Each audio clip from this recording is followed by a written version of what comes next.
Hello दोस्तों, आप सभी को स्वागत है आपके अपने YouTube channel Ansari study classes में। तो आज मैं आप लोगों को बिहार पुलिस का सेट प्रैक्टिस जो ज्ञान बिंदु सर करवा रहे हैं उस सेट को मैं आप लोगों को प्रैक्टिस करवाने वाला हूँ। उस सेट यानी कि ज्ञान बिंदु सर का कहना है कि इसी सेट से क्वेश्चन आएगा बिहार पुलिस के जो री एग्ज़ाम होने वाला है। तो चलिए बिना कुछ देरी के क्लास को स्टार्ट करते हैं।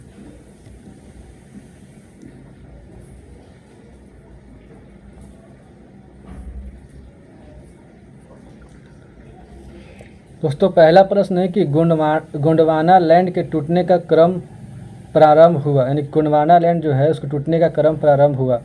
तो इसका उत्तर हो जाएगा ऑप्शन नंबर बी, जुरैसिक युग में इसका टूटने का क्रम प्रारंभ हुआ था। दोस्तों, आगे प्रश्न है कि उत्तर प्रदेश का इटावा नगर किस नदी के तट पर स्थित है, यानी कि उत्तर प्रदेश का इटावा नगर जो है वो किस नदी के तट पर स्थित है।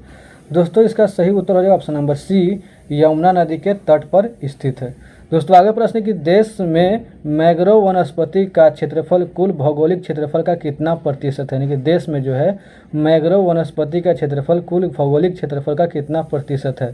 तो दोस्तों, इसका उत्तर हो जाएगा ऑप्शन नंबर सी 0.15%, 0.15%। दोस्तों, आगे प्रश्न है कि प्रामणि क्रांति का संबंध है, यानी कि प्रामणि क्रांति का संबंध है। दोस्तों, इसका उत्तर हो जाएगा ऑप्शन नंबर डी, भिंडी उत्पादन से, यानी कि प्रामणि क्रांति का संबंध जो है वो भिंडी उत्पादन से है। दोस्तों, आगे प्रश्न है कि क्यूपर बेल्ट के संबंध में सत्य कथन है, क्यूपर बेल्ट के संबंध में सत्य कथन कौन सा है। दोस्तों, इसका उत्तर हो जाएगा ऑप्शन नंबर डी, उपरोक्त सभी, यानी कि क्यूपर बेल्ट के संबंध में सभी कथन सत्य है। यह बर्फ से निर्मित होती है। इसी बेल्ट में मुख्यतः अमोनिया, मीथेन तथा बर्फ पाया जाता है। इसकी खोज 1992 ईस्वी में हुई थी और उपरोक्त सभी, ऑप्शन नंबर डी इसका सही उत्तर हो जाएगा। तो इसको आप सही से पढ़ लीजिएगा, मतलब इसके क्यूपर बेल्ट का अगर पूछ देगा कि खोज कब हुआ था तो इसकी खोज 1992 ईस्वी में हुआ था। दोस्तों, आगे बढ़ते आगे प्रश्न, कपास का जन्म स्थल माना जाता है, कपास का जन्म स्थल कहाँ माना जाता है। दोस्तों, इसका सही उत्तर हो जाएगा ऑप्शन नंबर बी, कपास का जन्म स्थल जो है यानी कि मिस्र को माना जाता है। दोस्तों, आगे प्रश्न है कि पाकिस्तान का मैनचेस्टर कहा जाता है, पाकिस्तान का मैनचेस्टर किसे कहा जाता है। दोस्तों, इसका उत्तर हो जाएगा ऑप्शन नंबर सी, पाकिस्तान का मैनचेस्टर फैसलाबाद को कहा जाता है, फैसलाबाद को पाकिस्तान का मैनचेस्टर कहा जाता है। दोस्तों, आगे प्रश्न है कि सेमरी क्रम की चट्टानें पाई जाती हैं, सेमरी क्रम की चट्टानें पाई जाती हैं। दोस्तों, इसका उत्तर हो जाएगा ऑप्शन नंबर ए, रोहतास में पाई जाती है, रोहतास में पाई जाती हैं। क्वेश्चन बहुत ही अच्छा है और उनका कहना है कि क्वेश्चन जब बिल्कुल इसी सेट से आएगा, यानी कि मतलब जो सेट ज्ञान बिंदु सर करवाएंगे और आंसर करवाएंगे उसी सेट से, यानी कि सारा प्रश्न री एग्ज़ाम बिहार पुलिस में आएगा।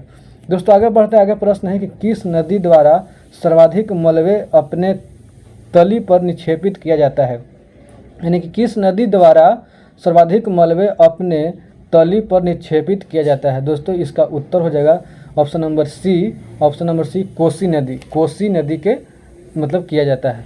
किस नदी द्वारा सर्वाधिक मलबे अपने तली पर निक्षेपित किया जाता है, तो कोसी नदी द्वारा निक्षेपित किया जाता है। दोस्तों, आगे प्रश्न है कि डिकी बर्ड प्लान को दिल्ली में प्रांतीय गवर्नरों की असेंबली के सम्मुख किसके द्वारा प्रस्तुत की गई थी, यानी कि डिकी बर्ड प्लान को दिल्ली में प्रांतीय गवर्नरों की असेंबली के सम्मुख किसके द्वारा प्रस्तुत की गई थी। दोस्तों, इसका उत्तर हो जाएगा option number A, sir Hastings इस्मा। दोस्तों, आगे बढ़ते आगे प्रश्न है कि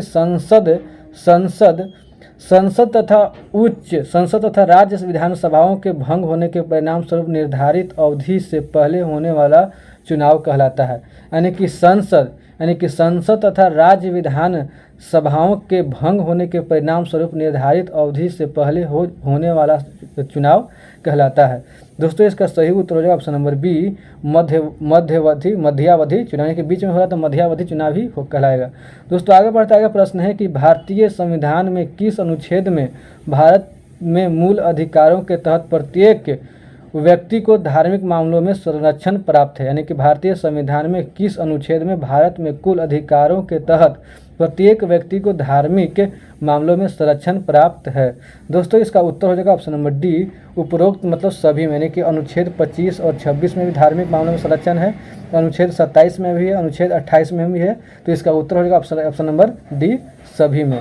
दोस्तों आगे बढ़ते हैं।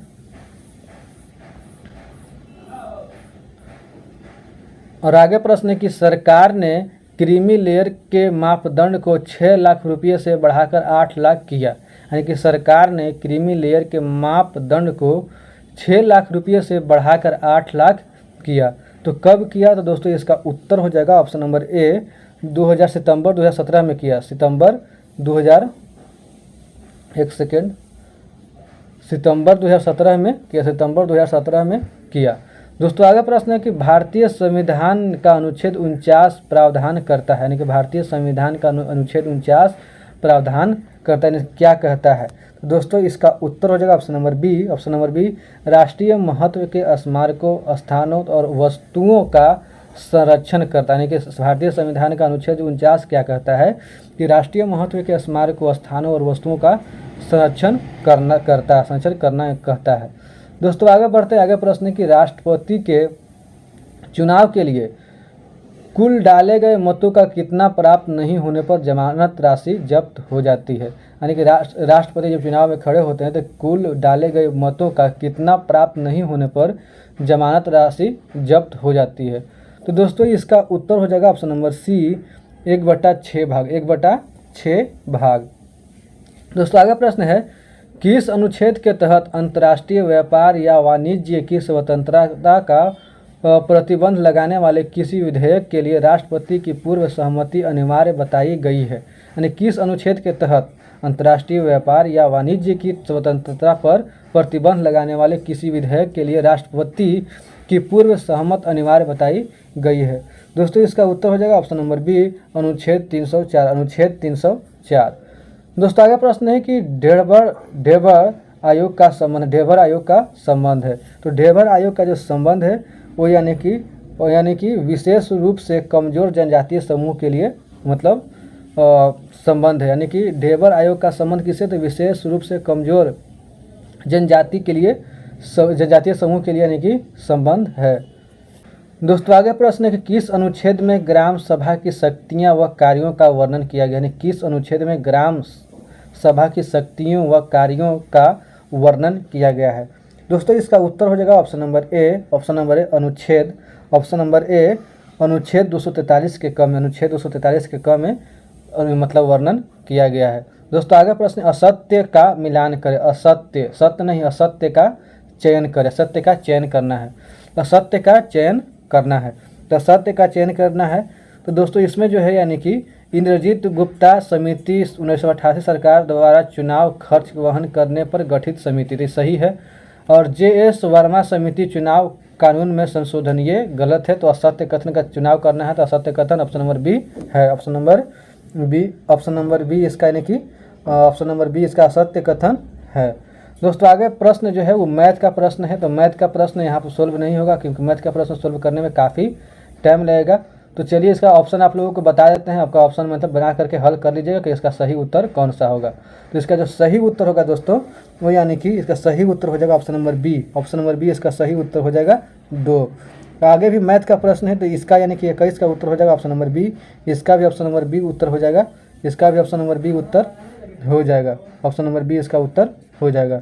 दोस्तों आगे भी मैथ का प्रश्न है। तो मैथ का प्रश्न जो है कि यानी कि 22 का जो उत्तर हो जाएगा वो ऑप्शन नंबर बी हो जाएगा। इसका भी यानी कि ऑप्शन नंबर बी उत्तर हो जाएगा। आगे दोस्तों चारों उत्तर भी यानी कि मैथ रीजनिंग का ही प्रश्न है। रीजनिंग का प्रश्न है ये। तो रीजनिंग का प्रश्न है तो यानी कि 23 का जो ए हो जाएगा ऑप्शन नंबर ए हो जाएगा। 23 का ऑप्शन नंबर ए हो जाएगा। ये रीजनिंग का प्रश्न है सब। और दिए गए 4 विकल्पों में से विषम शब्द को चुने, तो ये भी यानी कि ये हो जाएगा। रीजनिंग का प्रश्न है।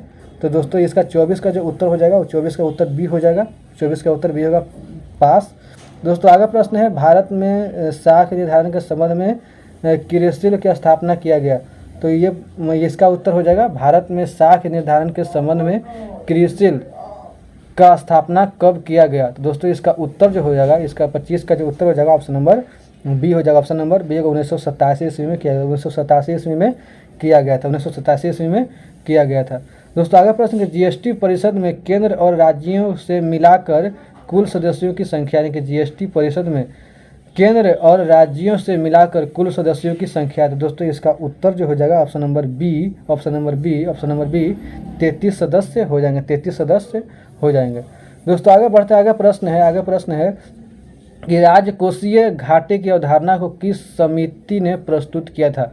राजकोषीय घाटे की अवधारणा को किस समिति ने प्रस्तुत किया था। दोस्तों इसका उत्तर हो जाएगा option number A, option number A सुखमय चक्रवर्ती समिति ने इसको यानी कि प्रस्तुत किया था। दोस्तों आगे प्रश्न है कि स्वामित्व योजना कब प्रारंभ की गई, स्वामित्व योजना कब प्रारंभ की गई।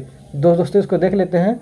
तो इसका जो उत्तर हो जाएगा स्वामित्व योजना जो है, यानी कि स्वामित्व योजना इसका उत्तर देख लेते हैं। तो इसका जो उत्तर हो जाएगा 28 का उत्तर हो जाएगा, 28 का उत्तर हो जाएगा ऑप्शन नंबर ए, 2021। दोस्तों आगे प्रश्न है कि ऑपरेशन फ्लड अथवा श्वेत क्रांति किस पंचवर्षीय योजना में प्रारंभ किया गया था। ऑपरेशन फ्लड अथवा श्वेत क्रांति किस पंचवर्षीय योजना से में प्रारंभ किया गया था।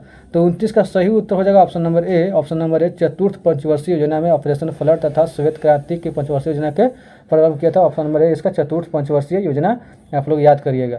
दोस्तों आगे प्रश्न है कि लोक लेखा निधि का प्रावधान किस अनुच्छेद में किया गया है। लोक लेखा निधि का प्रावधान किस अनुच्छेद में किया गया है।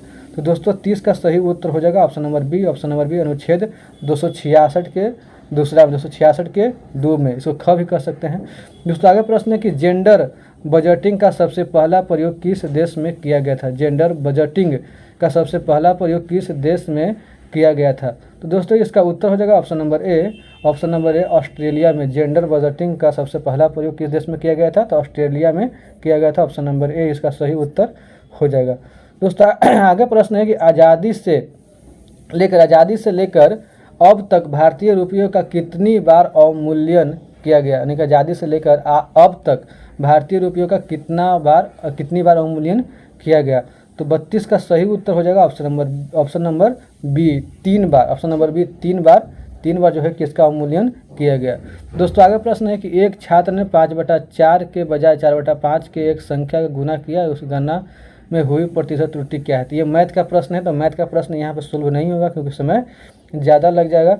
तो 33 का सही उत्तर हो जाएगा, 33 का सही उत्तर option number C 36, option number C 36 इसका उत्तर हो जाएगा। दोस्तों आगे जो प्रश्न है ये भी यानी कि मैथ का ही प्रश्न है। तो इस 34 का सही उत्तर जो हो जाएगा, 34 का सही उत्तर हो जाएगा ऑप्शन नंबर ए, 12:02:48। दोस्तों आगे प्रश्न है कि चक्रवृद्धि ब्याज, ये भी यानी कि मैथ का प्रश्न है। तो 35 का जो है यानी कि 35 का हो जाएगा ऑप्शन नंबर बी, 35 का हो जाएगा ऑप्शन नंबर बी। दोस्तों आगे जो है आगे भी मैथ का प्रश्न है। तो 36 का जो हो जाएगा, 36 का हो जाएगा ऑप्शन नंबर सी, 36 का क्या हो जाएगा ऑप्शन नंबर 36 का ऑप्शन नंबर सी हो जाएगा। दोस्तों आगे है विपुल सेबल तुलना में, हाँ तो ये भी जो है यानी कि मैथ का ही प्रश्न है। तो 37 का जो उत्तर हो जाएगा ऑप्शन नंबर डी हो जाएगा, 37 का ऑप्शन नंबर डी, 37 का ऑप्शन नंबर डी होगा, 36 आंसर हो जाएगा। आगे 38 जो है, 38 भी यानी कि मैथ का ही प्रश्न है। तो 38 का जो उत्तर हो जाएगा ऑप्शन नंबर सी हो जाएगा, ऑप्शन नंबर सी हो जाएगा, 38 का ऑप्शन नंबर सी हो जाएगा 18 सेकेंड। और दोस्तों आगे 340 मीटर परिमाप वाले भी यानी कि मैथ का ही प्रश्न है। तो 39 का जो उत्तर हो जाएगा, 39 का उत्तर हो जाएगा ऑप्शन नंबर बी, ऑप्शन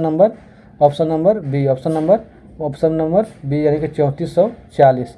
और आगे यानी कि 40वां प्रश्न है, ये भी यानी कि मैथ का ही प्रश्न है।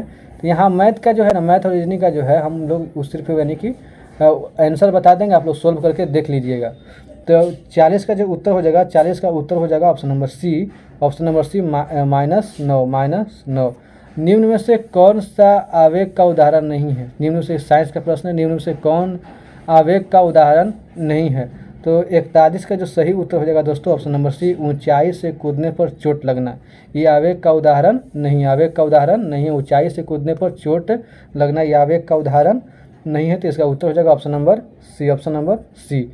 दोस्तों आगे प्रश्न है कि यदि दो गैसों का अनुभार क्रमशः m1 तथा m2 है तथा उनमें ध्वनि की चालें क्रमशः v1 तथा v2 हो तो ये मतलब ये संबंध होगा। तो ये यानी कि न्यूमेरिकल है। आप लोग अगर फिजिक्स पढ़े होंगे तो उसमें न्यूमेरिकल आता है। तो न्यूमेरिकल है, तो इस लोग आप लोग बना लीजिएगा।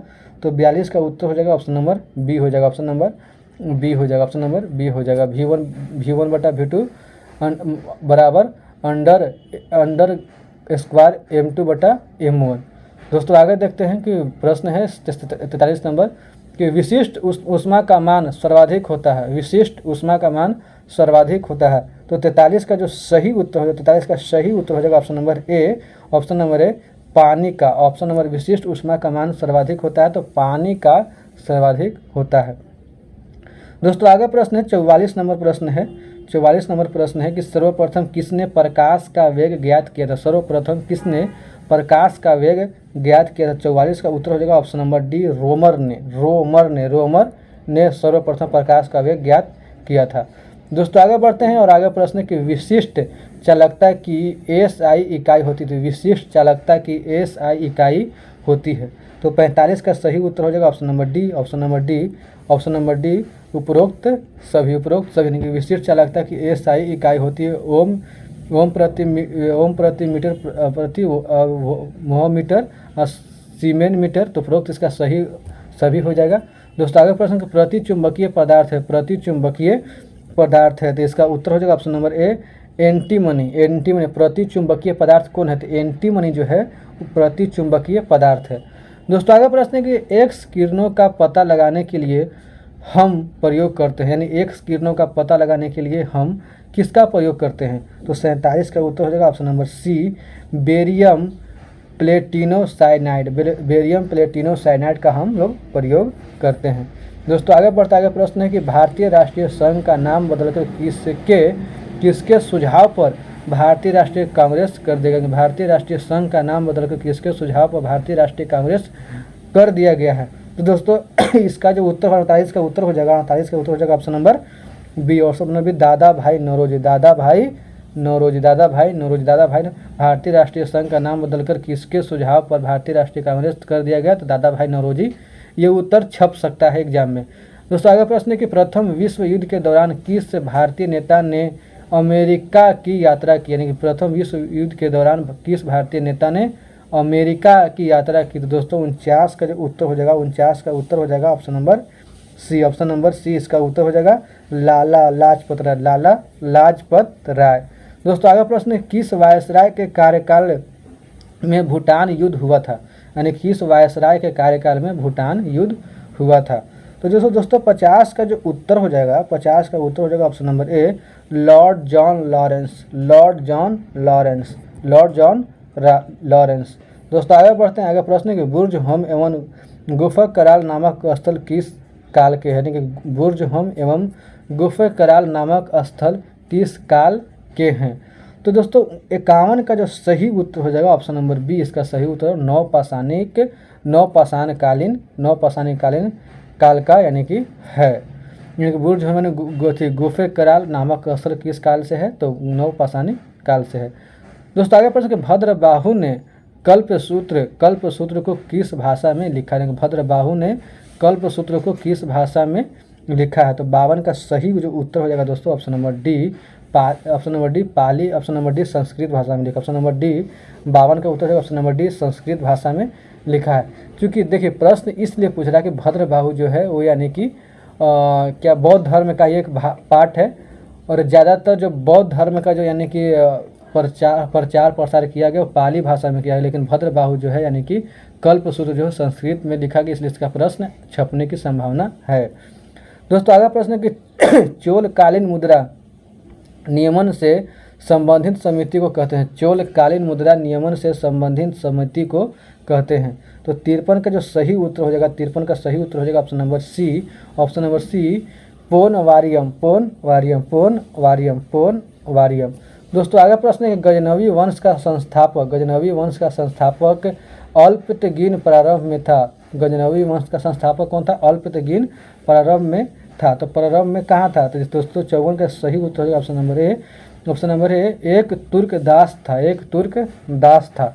दोस्तों आगे प्रश्न है कि अकबर द्वारा पराजित मालवा के शासक बाज बहादुर और उसकी पत्नी रूपमती की समाधि कहाँ है, यानी कि अकबर द्वारा पराजित मालवा के शासक बाज बहादुर और उसकी पत्नी रूपमती की समाधि कहाँ है?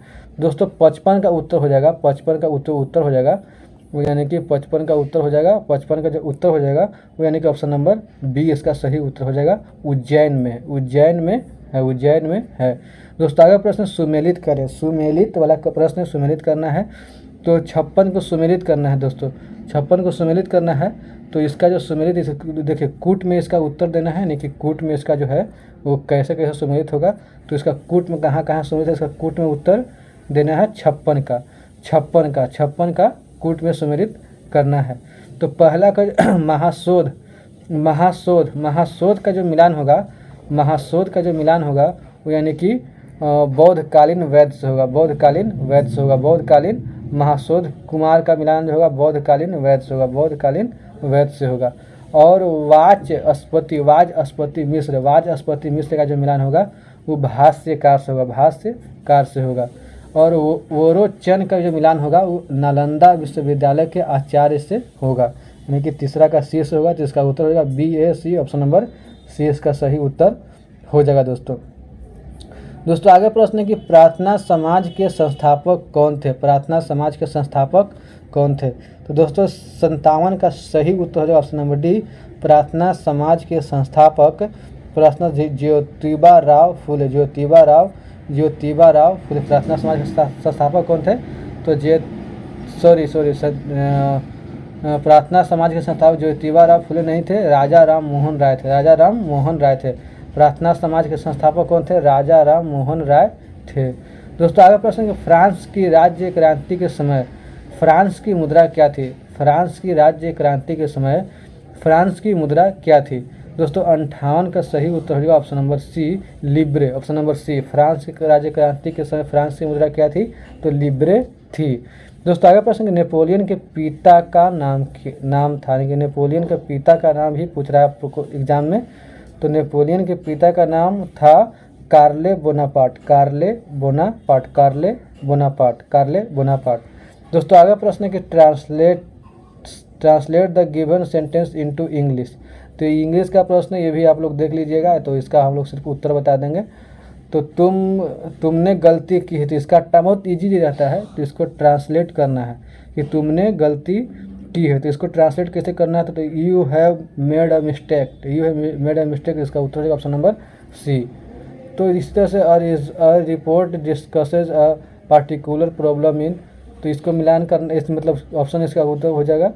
तो 61 का जो उत्तर हो जाएगा वो यानी हो जाएगा ऑप्शन नंबर बी, 61 का हो जाएगा ऑप्शन नंबर बी, डिटेल। और 62 का उत्तर हो जाएगा, 62 का उत्तर हो जाएगा ऑप्शन नंबर बी, 62 क्या हो जाएगा ऑप्शन नंबर बी। और दोस्तों आगे है full stops are also called, तो इसमें जो मैंने कि 63 का जो उत्तर हो जाएगा वो हो जाएगा यानी कि option number A, periods, option number A 63 का हो जाएगा ऑप्शन नंबर ए, पीरियड्स। और आगे 64 का हो जाएगा उत्तर, 64 का हो जाएगा डी, 64 का क्या हो जाएगा डी, 64 का हो जाएगा डी, यानी कि हैव बीन स्टडिंग, तो ये होगा यानी कि स्टडिंग हो जाएगा। और दोस्तों 65 का जो उत्तर हो जाएगा, 65 का उत्तर हो जाएगा यानी कि 65 का जो उत्तर हो जाएगा सी। 65 का उत्तर कौन सा होगा? तो 65 का हो जाएगा सी, वेयर, 65 का क्या हो जाएगा वेयर। और 66 का उत्तर हो जाएगा, 66 का भी यानी कि 66 का भी हो जाएगा बी, 66 का हो जाएगा बी, 66 का हो जाएगा यानी कि प्रॉम्प्टनेस। और गुड लक मीन्स क्या हो जाएगा? तो यानी कि 67 का डी होगा, 67 का डी, से गुड बाइज यानी कि डी हो जाएगा। अब दोस्तों आगे प्रश्न है कि किस सिद्धांत के अनुसार किसी वस्तु से प्रकाश और ऊष्मा जैसी विकिरण ऊर्जा का उत्सर्जन या अवशोषण सतत नहीं होता है, बल्कि असतत रूप से छोटे छोटे संवेष्ट में होता है? तो 68 का जो उत्तर हो जाएगा दोस्तों 68 का हो जाएगा ऑप्शन नंबर बी। 68 का कौन सा हो जाएगा?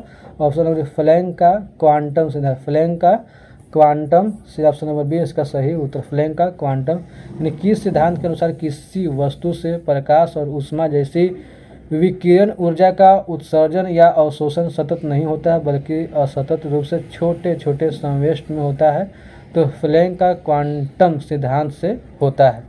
दोस्तों आगे बढ़ते हैं और आगे देखते हैं, तो आगे यानी कि प्रश्न देख लेते हैं। आगे प्रश्न कि निम्न में से कौन एक हाइड्रा अम्ल है? तो निम्न में से कौन एक हाइड्रा अम्ल है? तो दोस्तों इसका उत्तर हो जाएगा, यानी कि 69 का जो उत्तर हो जाएगा वो उत्तर हो जाएगा सी, यानी कि HCl हाइड्रा अम्ल है, HCl हाइड्रा अम्ल है। दोस्तों आगे प्रश्न है कि सूची को मिलान करें, सूची को मिलान करना है। तो 70 को बोला क्या है दोस्तों? मिलान करना है। तो इसको यानी कि मिलान करना है तो बॉयल्स का नियम का मिलान होगा ऑप्शन नंबर सी से मिलान होगा, एक का सी से मिलान होगा। और चार्ल्स का नियम का मिलान होगा बी का एक से मिलान होगा। और बच गया जो एक, तो दाब का नियम का मिलान होगा बी से। इजी तो रहता है मिलान करने वाला, 2 पता होगा, तीसरा आप रुपये मिल जाएगा। तो इसका उत्तर हो जाएगा option number C A B. तो ऑप्शन नंबर डी इसका मिलान हो जाएगा। दोस्तों आगे बढ़ते हैं। आगे प्रश्न है कि निम्न में से कौन एक एल्यूमिनियम का अयस्क होता है? निम्न में से कौन एक एल्यूमिनियम का अयस्क होता है? तो 71 का जो उत्तर हो जाएगा दोस्तों, 71 का उत्तर हो जाएगा option number B diaspore. निम्न में से एक एल्यूमिनियम का अयस्क है, तो डाया स्पोर जो है एल्यूमिनियम का अयस्क है। आगे है ग्लोबल साल्ट के एक अणु में रवा जल के कितने अणु उपस्थित होते हैं? ग्लोबल साल्ट के एक अणु में रवा जल के कितने अणु उपस्थित होते हैं? तो 72 का जो सही उत्तर हो जाएगा दोस्तों वो हो जाएगा ऑप्शन नंबर डी, 10 अणु होते हैं, 10 अणु होते हैं। दोस्तों आगे प्रश्न है कि निम्न में से किसका उपयोग स्याही बनाने एवं मोहर लवण बनाने एवं रंग उद्योग में होता है? यानी कि निम्न में से किसका उपयोग स्याही बनाने में एवं मोहर लवण बनाने में एवं रंग उद्योग में होता है? तो 73 का सही उत्तर हो जाएगा option number A ferrous sulphate. दोस्तों आगे प्रश्न हैलोजन शब्द का अर्थ होता है, हैलोजन शब्द का अर्थ क्या होता है? तो इस 74 का जो सही उत्तर हो जाएगा दोस्तों, हैलोजन शब्द का जो उत्तर होगा इसका यानी कि सी हो जाएगा। हैलोजन शब्द का अर्थ क्या होता है? तो लवण उत्पादक होता है। दोस्तों आगे प्रश्न कि एल्काइन श्रेणी का प्रथम सदस्य है, तो एल्काइन श्रेणी का प्रथम सदस्य जो हो जाएगा वो हो जाएगा यानी कि एसिटिलीन। दोस्तों आगे प्रश्न है कि एंटीपायरेटिक्स का प्रयोग किया जाता है, तो 76 का जो उत्तर हो जाएगा ऑप्शन नंबर डी शरीर के दर्द व बुखार उतारने में। दोस्तों आगे प्रश्न कि मीराबाई किस काल की कवित्री थी, यानी कि मीराबाई किस काल की कवित्री थी? तो इसका उत्तर हो जाएगा भक्ति काल की थी। दोस्तों आगे किस काल की कवित्री हैं? तो भक्ति काल की कवित्री हैं। दोस्तों आगे प्रश्न कि सदाचार की ताबीज के लेखक कौन है? हिंदी से प्रश्न है दोस्तों, सदाचार की ताबीज के लेखक कौन है? तो 78 का उत्तर हो जाएगा ऑप्शन नंबर बी हो जाएगा, हरिशंकर परसाई। सदाचार की ताबीज के लेखक कौन है? तो हरिशंकर परसाई। दोस्तों आगे प्रश्न है कि अत्यंत में कौन सा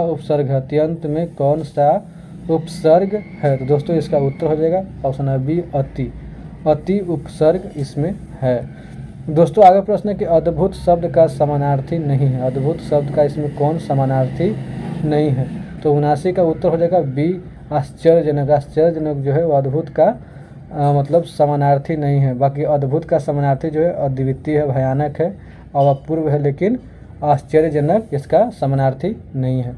दोस्तों आगे प्रश्न है 81 जो प्रश्न है 81 प्रश्न है और एक सेकेंड रुक जाइए थोड़ा सा। अद्भुत शब्द का समानार्थी नहीं है, तो अद्भुत का जो समानार्थी नहीं वो भयानक नहीं है। बाकी अद्भुत का जो मतलब समानार्थी होगा वो अद्वितीय होगा, आश्चर्यजनक होगा और पूर्व भी होगा, लेकिन भयानक नहीं होगा। मिस्टेक हो गया थोड़ा सा। दोस्तों आगे प्रश्न है कि सूक्ष्म शब्द का विलोम शब्द है, तो सूक्ष्म शब्द का जो विलोम शब्द है वो यानी कि अस्थूल है। सूक्ष्म शब्द का विलोम शब्द क्या है? अस्थूल है। दोस्तों आगे प्रश्न कि जो एक स्थान पर टिक कर नहीं रहता वाक्यांश के लिए एक शब्द है, यानी कि अनेक शब्दों के लिए जो एक शब्द होता है वही है कि जो एक स्थान पर टिक कर नहीं रहता है वाक्यांश के लिए एक शब्द होगा। तो 82 का जो उत्तर हो जाएगा ऑप्शन नंबर सी हो जाएगा यायावर। दोस्तों आगे प्रश्न है कि निम्न में से अशुद्ध शब्द का चयन कीजिए, 83 का जो उत्तर हो जाएगा 83 का उत्तर हो जाएगा option number D, option number D, यानी कि निम्न में से अशुद्ध का चयन कीजिए। तो अशुद्ध जो है वो नारायण, नारायण देखिए नारायण लिख दिया, नारायण न होगा, नारायण, तो ये मतलब अशुद्ध शब्द है। दोस्तों आगे प्रश्न, मैं इतना मीठा चाय नहीं पी सकता, इस वाक्य में दोष है। इस वाक्य में दोष क्या है? तो इस वाक्य में दोष जो है वो अविनती है, अविनती है, अविनती यानी कि इसमें दोष है। दोस्तों आगे प्रश्न कि रोड आइलैंड रेड क्या है? रोड आइलैंड रेड क्या है? तो 85 का उत्तर जो हो जाएगा दोस्तों ऑप्शन नंबर सी हो जाएगा, एक मुर्गी है। रोड आइलैंड रेड क्या है? तो एक मुर्गी है। दोस्तों आगे देखते हैं, आगे प्रश्न है, आगे प्रश्न की ओर बढ़ते हैं दोस्तों। और आगे प्रश्न कि जीव द्रव्य में अकार्बनिक एवं जीव द्रव्य में अकार्बनिक एवं कार्बनिक यौगिकों का अनुपात होता है। तो जीव द्रव्य में अकार्बनिक एवं कार्बनिक यौगिकों का अनुपात होता है। तो इसका उत्तर हो जाएगा ऑप्शन नंबर बी, 81:19 होता है, 81:19 होता है। दोस्तों आगे प्रश्न कि 24 जोड़ा गुणसूत्र पाया जाता है, 24 जोड़ा गुणसूत्र पाया जाता है। तो दोस्तों इसका उत्तर हो जाएगा चिंपांजी में, ऑप्शन नंबर डी इसका उत्तर चिंपांजी में पाया जाता है। दोस्तों आगे प्रश्न है कि पेड़ों की छालों पर उगने वाले लाइकेन को कहते हैं। पेड़ों पर उगने वाले पेड़ों पर 24 जोड़ा गुणसूत्र पाया जाता है, हो गया ना दोस्तों। 87 का उत्तर हो जाएगा डी, चिंपांजी में 24 जोड़ा गुणसूत्र पाया जाता है, चिंपांजी में पाया जाता है। दोस्तों आगे प्रश्न है कि पेड़ों की छालों पर उगने वाले लाइकेन को कहते हैं। तो 88 का उत्तर हो जाएगा, 88 का उत्तर हो जाएगा option number A, option number A कि कोर्टिकोल्स, पेड़ों की छालों पर उगने वाले लाइकेन को कहते हैं कोर्टिकोल्स। दोस्तों आगे प्रश्न है, केचुआ के संबंध में असत्य है, केचुआ के संबंध में असत्य है, केचुआ के संबंध में क्या असत्य है? तो इसमें जो असत्य है, इसमें एक नेत्र होता है। तो जब केचुआ शरीर का बिल्कुल सेम टू सेम ढांचा होता है तो एक नेत्र कैसे होगा? बाकी इसका उत्तर मतलब केचुआ का असत्य, सत्य नहीं खोजना, सत्य खोजना, तो असत्य ही है। बाकी इसमें 4 जोड़ी हृदय होते हैं, सत्य है। इसमें जीव द्रव्य के हीमोग्लोबिन का विलय होता है, ये भी सत्य है। बाकी ऑप्शन नंबर सी जो है ये असत्य है। दोस्तों आगे देखते हैं प्रश्न कि मानव शरीर की सबसे छोटी मांसपेशी है, मानव शरीर की सबसे छोटी मांसपेशी है। तो मानव शरीर की सबसे छोटी मांसपेशी कौन सी है? तो ऑप्शन नंबर बी इसका सही होता है, ऑप्शन नंबर बी इसका स्टेपिडियस जो है, यानी कि मानव शरीर की सबसे छोटी मांसपेशी है। दोस्तों आगे बढ़ते हैं, आगे प्रश्न है कि मंड स्टार्च को घुलनशील शर्करा में परिवर्तित करता है। मंड जो है, मंड को स्टार्च बोलते हैं इंग्लिश में, मंड को घुलनशील शर्करा में परिवर्तित करता है। तो इसका उत्तर हो जाएगा option number C, option number C amylase. दोस्तों आगे प्रश्न कि वृक्क में बनने वाला पथरी बना होता है, वृक्क में बनने वाला पथरी बना होता है। तो वृक्क में बनने वाला जो पथरी जो बनता है, यानी कि बोलता नहीं है किडनी में पत्थर हो गया है या मतलब, तो वृक्क में बनने वाला पथरी जो बना होता है, तो दोस्तों इसका जो यानी कि 92 का उत्तर हो जाएगा option number D, option number D calcium oxalate का, कैल्शियम ऑक्जेलेट का बना होता है। दोस्तों आगे प्रश्न के राष्ट्रीय पोषण एवं अनुसंधान संस्थान, इस राष्ट्रीय पोषण एवं अनुसंधान संस्थान स्थित है। 93 का उत्तर हो जाएगा option number A, option number A इसका उत्तर हो जाएगा हैदराबाद में, राष्ट्रीय पोषण एवं अनुसंधान संस्थान स्थित है, तो हैदराबाद में स्थित है। और पानी में अधिक आर्सेनिक विष के कारण कौन सी बीमारी होती है? पानी में अधिक आर्सेनिक विष के कारण कौन सी बीमारी होती थी? इसका उत्तर हो जाएगा option number C, option number C हो जाएगा केराटोसिस। माने कि पानी में अधिक आर्सेनिक विष के कारण कौन सी बीमारी होती है? तो केराटोसिस होती है। दोस्तों आगे बढ़ते हैं, आगे प्रश्न है कि 1 ग्राम वसा से प्राप्त ऊर्जा होती है, 1 ग्राम वसा से प्राप्त, यानी कि 1 ग्राम वसा से प्राप्त ऊर्जा होती है। तो 1 ग्राम वसा से कितना ऊर्जा प्राप्त होता है? तो 1 ग्राम वसा से 9.0 किलो कैलोरी जो है ये माने कि ऊर्जा उत्पन्न होता है। इसका उत्तर हो जाएगा ऑप्शन नंबर ए। दोस्तों आगे प्रश्न, केंद्रीय बजट 2023-24 के अनुसार चालू वित्त वर्ष में भारत की आर्थिक विकास दर कितना रहने का अनुमान लगाया गया है? मतलब करेंट अफेयर से प्रश्न है। तो 96 का जो उत्तर हो जाएगा, इसका उत्तर हो जाएगा ऑप्शन नंबर ए 7%। दोस्तों आगे प्रश्न है कि सभी गाँवों में ऑप्टिकल फाइबर बिछाने का लक्ष्य भारत सरकार की आगामी लक्ष्य कब तक है? यानी कि सभी गाँवों में ऑप्टिकल फाइबर बिछाने का लक्ष्य भारत सरकार की आगामी लक्ष्य का ऑप्टिकल साइबर मतलब होता है वाईफाई कनेक्शन। तो सभी गांव में ऑप्टिकल फाइबर बिछाने का लक्ष्य भारत सरकार के आगामी लक्ष्य कब तक है? तो 97 का जो सही उत्तर हो जाएगा दोस्तों ऑप्शन नंबर बी 2025 तक। ऑप्शन नंबर बी 2025 तक सभी गाँव में जो है यानी कि ऑप्टिकल फाइबर बिछा दिया जाएगा। दोस्तों आगे प्रश्न है कि नॉर्मन बोरलॉग फील्ड अवार्ड से किसे सम्मानित किया गया? नॉर्मन बोरलॉग फील्ड अवार्ड से किसे सम्मानित किया गया? तो 98 का उत्तर हो जाएगा ऑप्शन नंबर ए स्वाति नायक को सम्मानित किया गया। स्वाति नायक को सम्मानित किया गया। दोस्तों आगे प्रश्न कि 17वां प्रवासी भारतीय दिवस 2023 में कहाँ मनाया गया? दोस्तों इसका उत्तर होगा इंदौर मध्य प्रदेश में मनाया गया। इंदौर मध्य प्रदेश में मनाया गया। दोस्तों आगे प्रश्न है कि एक पंचायत में एक खेल मैदान योजना किस राज्य ने प्रारंभ किया? दोस्तों इसका उत्तर हो जाएगा केरल राज्य ने प्रारंभ किया। केरल राज्य ने प्रारंभ किया। तो ठीक है दोस्तों, उम्मीद करता हूं कि आप लोगों को वीडियो पसंद आया होगा, क्योंकि देखिए अगर आप लोग इस सेट से तैयारी कर लेते हैं तो आप लोग कितना पढ़े नहीं पढ़े कोई मायने नहीं रखता है। आप जितना हम सेट प्रैक्टिस कराएंगे ज्ञान बिंदु सर वाला, आप उसे रट कर चलिए। 100% मतलब उम्मीद किया जा सकता है कि रिजल्ट आ जाए, क्योंकि सर का गारंटी है कि यहीं से छपेगा ही। तो ठीक है दोस्तों, अगर वीडियो अच्छा लगा वीडियो को लाइक कीजिए, दोस्तों के साथ शेयर कीजिए और मिलते हैं दूसरे सेट में। तब तक के लिए जय हिंद। वीडियो को देखने के लिए धन्यवाद दोस्तों।